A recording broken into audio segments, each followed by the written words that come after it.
Hello बच्चों, तो आज हम पढ़ने जा रहे हैं आपकी हिंदी लिटरेचर का चैप्टर सिर्फ एक दिन। ये एक भावपूर्ण कहानी है। भावपूर्ण कहानी का क्या मतलब हुआ? इमोशनल स्टोरी है। ये एक ऐसी बच्ची की कहानी है जिसको एक बीमारी है जिसका नाम है सेरिब्रल पैल्सी, और उस बच्ची का नाम है एमी। वो तीसरी कक्षा में पढ़ती है प्राइमरी स्कूल में। और क्योंकि ये जो बीमारी है सेरिब्रल पैल्सी, इसकी वजह से बॉडी ठीक से फंक्शन नहीं करती है, तो दिक्कतें होती हैं उस इंसान को जिसको भी ये बीमारी होती है। लेकिन क्या होता है कि आसपास वाले लोग ये समझ नहीं पाते हैं और ऐसे लोगों का मजाक उड़ाते हैं, तो उनको कैसा फील होता है, इसके बारे में ये स्टोरी है। और इससे हमें भी ये सीखने को मिलेगा कि हमारे आसपास जो इस तरह के लोग हैं जिनको कुछ प्रॉब्लम है, तो हम उनके साथ कैसा व्यवहार करें। ठीक है, तो हम रीडिंग शुरू करेंगे। मेरी बेटी मेरे साथ है और वो रीडिंग करेगी, then I will explain you the chapter. तीसरी कक्षा में पढ़ने वाली एमी हैगरदान अपनी कक्षा में जाने के लिए मुड़ी। तभी विपरीत दिशा से दौड़े चले आ रहे एक लड़के से टकरा गई।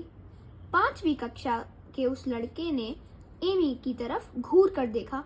ठीक है, तो एमी स्कूल आई, अपनी कक्षा में जाने के लिए मुड़ी ही थी, तभी एक 5वीं क्लास का लड़का सामने से दौड़ा आ रहा था और एमी से टकरा गया। अब वो एमी की तरफ घूर कर देखने लगा जैसे कि एमी की ही गलती हो। आगे, ए छिपकली, देख कर नहीं चल सकती क्या? उस लड़के ने कहा। फिर उस छोटी सी लड़की से बचने के लिए वह छलांग लगाते लगाते रुका। फिर उसे चिढ़ाने के अंदाज में अपनी दाईं टांग को उठाकर उसी तरह से लंगड़ा कर दिखाया जिस तरह एमी चलने में लंगड़ाती थी। ठीक है, तो पहले तो उसने उसको छिपकली कह करके संबोधित किया। ए छिपकली, है ना, देख कर नहीं चल सकती क्या? तो उसने उसको ये रियलाइज करवाया कि तुम्हारी ही गलती है, तुम ही देख कर नहीं चल रही थी।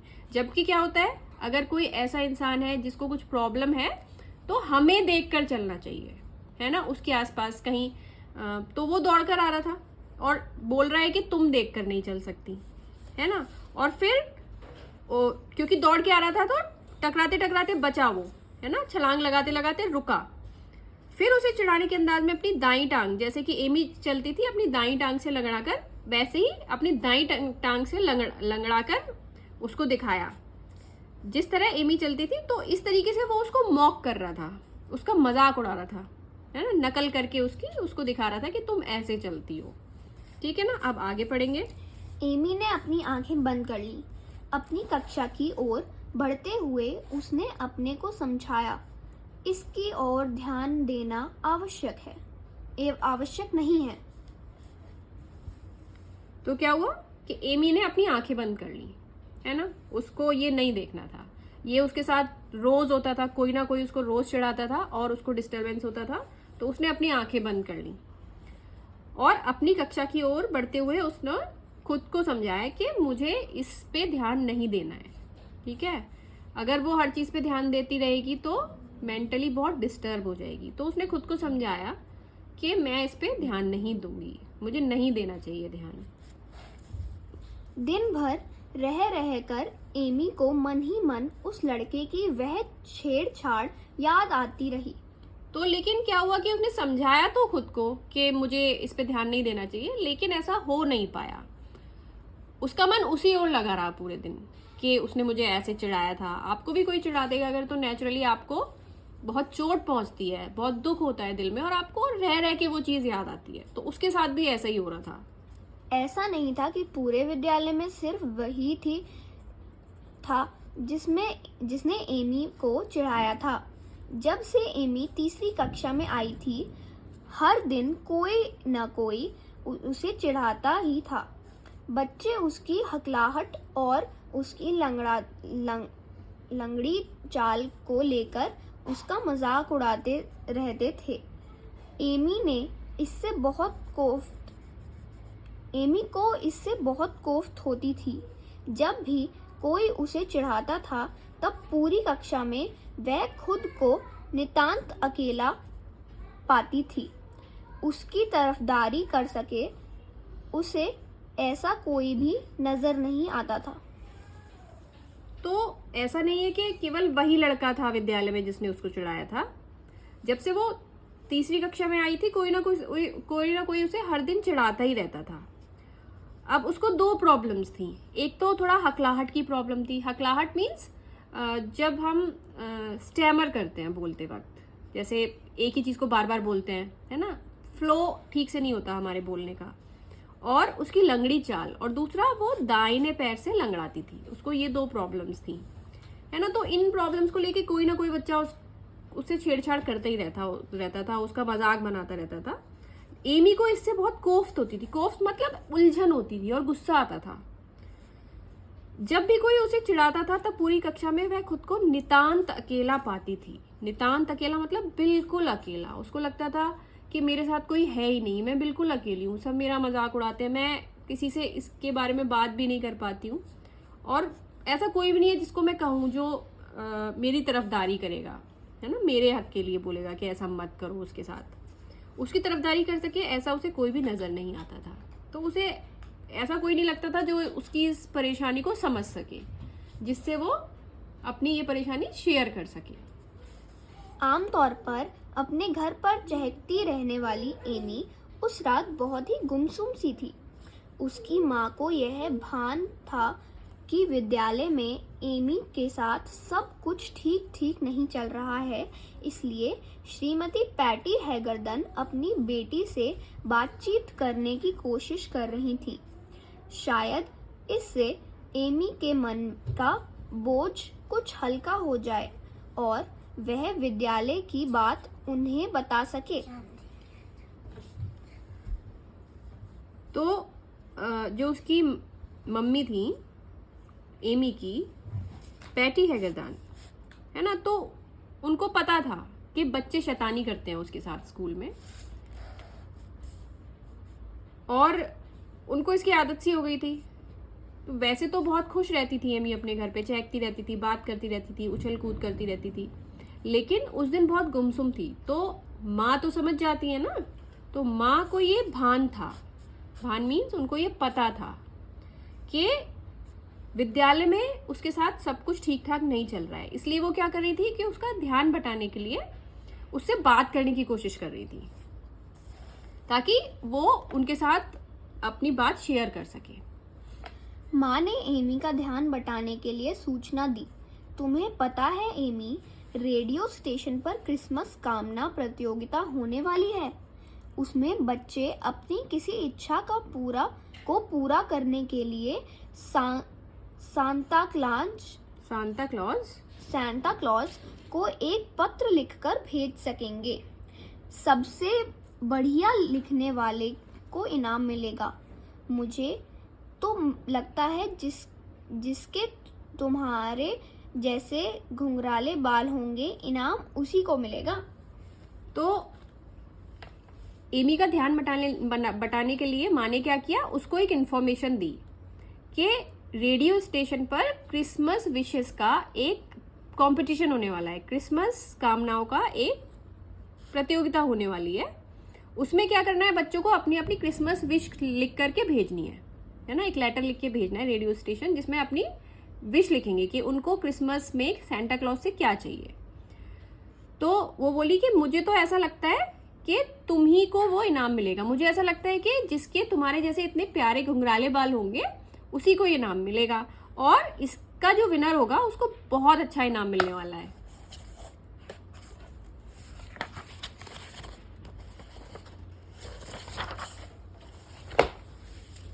अब आगे बढ़ते हैं।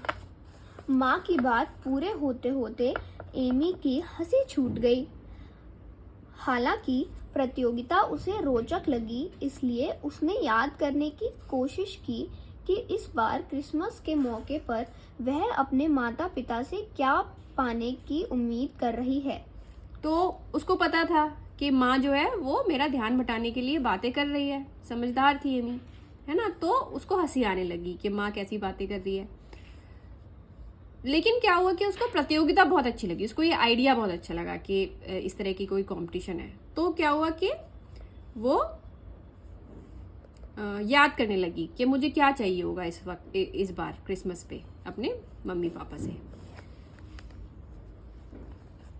दिमाग में एक विचार के कौंधते ही एमी के चेहरे पर मुस्कान की क्षणिक रेखा खींची। वह तुरंत कागज कलम लेकर लिखने बैठ गई।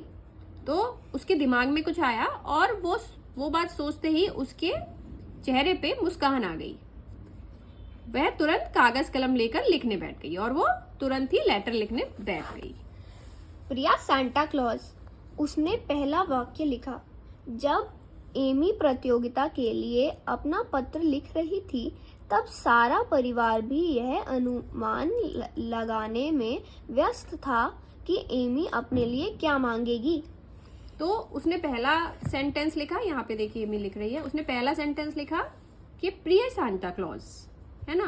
तो अब वो जब लिखने बैठ गई थी तो सारा परिवार भी ये अंदाजा लगा रहा था कि एमी क्या लिखेगी, क्योंकि एमी बहुत ही लाडली थी अपने पेरेंट्स की और अपनी सिस्टर की। एमी की दीदी तथा उसकी माँ को लगा था कि एमी जरूर 3 फुट की बारबी गुड़िया मांगेगी। चूंकि एमी जब भी उनके साथ डिपार्टमेंटल स्टोर जाती है तब ललचाई आंखों से उसी गुड़िया को देखती रहती है। एमी के पिता का मानना था कि शायद वह कार्टून बनाने वाली किताब मांगेगी, जिसे लाने के लिए वह अक्सर उनसे आग्रह किया करती थी। ठीक है, तो उसकी दीदी को और उसकी माँ को ये लग रहा था कि एमी बारबी डॉल 3 फुट की बारबी गुड़िया मांगेगी, क्योंकि जब भी वो मार्केट जाते हैं, डिपार्टमेंटल स्टोर जाती है उनके साथ, तो उसी गुड़िया को देखती रहती है। और उसके पिता को ये लगा कि वो उनसे कार्टून बनाने वाली किताब मांगेगी, क्योंकि वह हमेशा उनसे ये निवेदन करती रहती है कि पापा मेरे लिए वो कार्टून बनाने वाली किताब ले आना। एमी ने किसी को भी अपनी क्रिसमस कामना के बारे में नहीं बताया। वह इसे गुप्त रखना चाहती थी। उसने उस रात यह क्रिसमस कामना लिखी थी। प्रिय सांता क्लॉज, मेरा नाम एमी है। मैं 9 साल की हूँ। मेरे साथ विद्यालय में एक समस्या है। क्या आप मेरी मदद कर सकते हैं सांता क्लॉज? जिस तरह से मैं बोलती हूँ और चलती हूँ उस पर विद्यालय के बच्चे मुझ पर हंसते हैं। मैं सेरेब्रल पाल्सी रोग से पीड़ित हूँ। मैं सिर्फ एक ऐसा दिन चाहती हूँ जिस दिन बच्चे मुझ पर न हंसे और न ही मेरा मजाक उड़ाएं। आपकी एमी। तो एमी जो थी वो अपनी क्रिसमस विश को सीक्रेट रखना चाहती थी, वो किसी को बताना नहीं चाहती थी। तो उसने क्या लिखा था उस दिन कि प्रिय सांता क्लॉज, मेरा नाम एमी है। उसने अपना नाम बताया, उसने अपनी एज बताई और उसने अपनी प्रॉब्लम बताई सांता क्लॉज को कि मेरे साथ एक प्रॉब्लम है कि मुझे एक बीमारी है सेरेब्रल पाल्सी नाम की, जिसकी वजह से मैं जिस तरीके से बोलती हूँ और जिस तरीके से चलती हूँ वो नॉर्मल नहीं है और इसकी वजह से बच्चे मेरा मजाक उड़ाते हैं। तो क्या आप मुझे केवल सिर्फ एक ऐसा दिन दे सकते हैं जब कोई मेरा मजाक ना उड़ाए, है ना। अब सोचो कि वो बच्चा कैसा फील करता होगा। ना उसने कोई टॉय मांगा, ना कोई चॉकलेट मांगी। उसके मम्मी पापा सोच रहे थे कि उसको गुड़िया चाहिए, उसको किताब चाहिए, लेकिन उसने क्या मांगा? सिर्फ एक ऐसा दिन जब उसका कोई मजाक ना उड़ाए। सोचो उसको कितना बुरा लगता होगा जब बच्चे उसका मजाक उड़ाते होंगे, है ना। तो केवल उसने ये मांगा कि मुझे केवल एक ऐसा दिन दे दो। फोर्ट वायन इंडिया के रेडियो स्टेशन पर क्रिसमस कामना प्रतियोगिता के लिए बच्चों की आई चिट्ठियां का अंबार लग गया। कार्यकर्ताओं को चिट्ठियों की छटनी करने और पढ़ने में आनंद आ रहा था। आसपास के तमाम बच्चों ने अपनी इच्छाओं को मजेदार तरीके से सांता क्लॉज के सामने रखा था। तो वहां पे लेटर्स आने लगे रेडियो स्टेशन पे, है ना। और इतने लेटर्स आए कि अंबार लग गया लेटर्स का। अंबार मीन्स एक पहाड़ जैसा बन गया। तो वहां के एम्प्लॉयज जो थे वो छटनी करने लगे, मीन्स उनको उसकी स्क्रीनिंग करने लगे चिट्ठियों की, है ना। और वो बहुत मजे से पढ़ रहे थे सारे बच्चों की चिट्ठियां। और बच्चों ने भी अपनी जो विशेष थी वो बहुत मजेदार तरीके से सेंटा क्लॉज के सामने रखी थी। जब एमी का पत्र रेडियो स्टेशन पर पहुंचा तो प्रबंधक ली रॉबिन ने उसे ध्यानपूर्वक पढ़ा। उन्हें पता था कि सेरेब्रल पाल्सी मांसपेशियों में खराबी की एक ऐसी बीमारी है जिसके बारे में अधिकांश लोग नहीं जानते। निश्चय ही एमी के विद्यालय के अन्य छात्रों को पता नहीं होगा कि एमी किस तकलीफ से गुजर रही है। उन्हें लगा कि फोर्ट वायन के लोगों को एमी की इस विशिष्ट क्रिसमस कामना के बारे में जानना चाहिए। ठीक है, तो वहाँ के जो मैनेजर थे उस रेडियो स्टेशन के, उनका नाम था ली रॉबिन, है ना। तो उनके पास जब एमी का लेटर आया तो उन्होंने बहुत ध्यान से पढ़ा और उन्हें पता था कि सेरेब्रल पाल्सी एक मसल्स की बीमारी है जिसके बारे में लोगों को अवेयरनेस नहीं है और दूसरे लोगों को पता नहीं है, इसलिए वो उसका मजाक उड़ाते हैं। और उन्हें लगा कि जरूर ही एमी की जो बीमारी है उसके बारे में फोर्ट वायन के लोगों को पता चलना चाहिए। रॉबिन ने स्थानीय समाचार पत्र के दफ्तर में फोन लगाया। अगले दिन समाचार पत्र न्यूज सेंटिनल के पहले पृष्ठ पर एमी का चित्र उसके क्रिसमस कामना पत्र के साथ छपा। कहानी तेजी से देश के चारों ओर फैल गई। सारे समाचार पत्रों में, सारे टेलीविजन चैनलों में फोर्ट वायन इंडिया की उस छोटी लड़की की विशिष्ट परंतु बहुत सहज सी क्रिसमस कामना, सिर्फ एक दिन की कामना जिस दिन कोई उसे ना छिड़ाए, के बारे में चर्चा होती रही। तो उन्होंने क्या किया, वहाँ के जो मैनेजर थे ली रॉबिन, उन्होंने क्या किया, समाचार पत्र के ऑफिस में फोन लगाया। वहाँ का जो समाचार पत्र था, स्थानीय समाचार पत्र, रीजनल न्यूज़पेपर जो था वो था न्यूज सेंटिनल। तो उन्होंने फोन लगाया और फिर अगले दिन क्या हुआ कि न्यूज सेंटिनल के फ्रंट पेज पे एमी की तस्वीर के साथ उसकी क्रिसमस विश वाला लेटर को छापा गया और सारे समाचार पत्रों में, सारे टेलीविजन चैनलों में फोर्ट वायन इंडिया की उस छोटी लड़की एमी की विशिष्ट परंतु बहुत सहज क्रिसमस कामना, सिर्फ एक दिन की कामना, उसके बारे में छापा गया। आगे पढ़ो। और देखते देखते हैगरदान के घर डाकिया बोरों में भरकर चिट्ठियां लाने लगा। एमी के लिए सारे देश से बच्चों, जवानों, वृद्धों की चिट्ठियां हर आकार प्रकार के लिफाफों में आने लगी।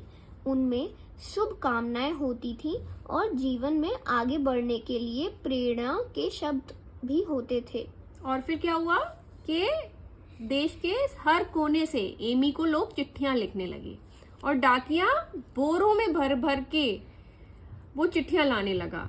एमी के लिए सारे देश से बच्चों, जवानों, वृद्धों की चिट्ठियां हर तरह के, हर कलर के लिफाफों में आने लगी और उनमें लोग क्या लिखते थे, गुड विशेस लिखते थे, शुभकामनाएं लिखते थे और उसको मोटिवेट करते थे, प्रेरणा वाले शब्द लिखते थे कि जीवन में हमें आगे बढ़ना चाहिए। उस क्रिसमस पर पूरे देश से 2000 से भी अधिक लोगों ने एमी को शुभकामना के पत्र लिखे जिन्हें एमी कभी नहीं भूल सकती। एमी तथा उसके परिवार के सदस्यों ने हर पत्र को पढ़ा। कुछ ऐसे लोगों ने भी पत्र लिखे थे जिन्हें एमी की तरह कुछ न कुछ शारीरिक समस्याएं थीं और जिन्हें एमी की तरह चिढ़ाया जाता था।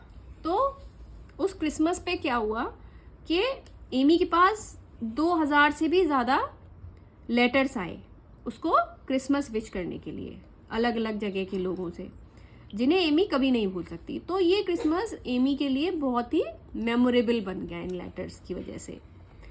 और उसने और उसके परिवार वालों ने है ना। इस पिक्चर में देखो लेटर्स पढ़ रहे हैं, सारे लेटर्स पढ़े उन्होंने। और कुछ ऐसे लोगों के भी लेटर्स आए उसके पास जिनको शारीरिक कुछ समस्या थी और जिनकी कहानी कुछ एमी की तरह ही थी। उनको भी चिढ़ाया जाता था, उनका मजाक बनाया जाता था। उन्होंने भी अपने एक्सपीरियंसेस एमी से शेयर किए। एमी के लिए हर पत्र में संदेश था। हालांकि शुभकामना कार्ड और पत्र पूरी तरह अजनबियों के थे, परंतु एमी को महसूस हुआ कि दुनिया में ऐसे भी लोग हैं जो वास्तव में एक दूसरे की चिंता करते हैं। उसने निश्चय किया कि अब कोई कितना भी चिढ़ाए या सताए, वह कभी भी अकेलापन महसूस नहीं करेगी। तो एमी के लिए हर लेटर में कुछ ना कुछ मैसेज था, कुछ ना कुछ संदेश था।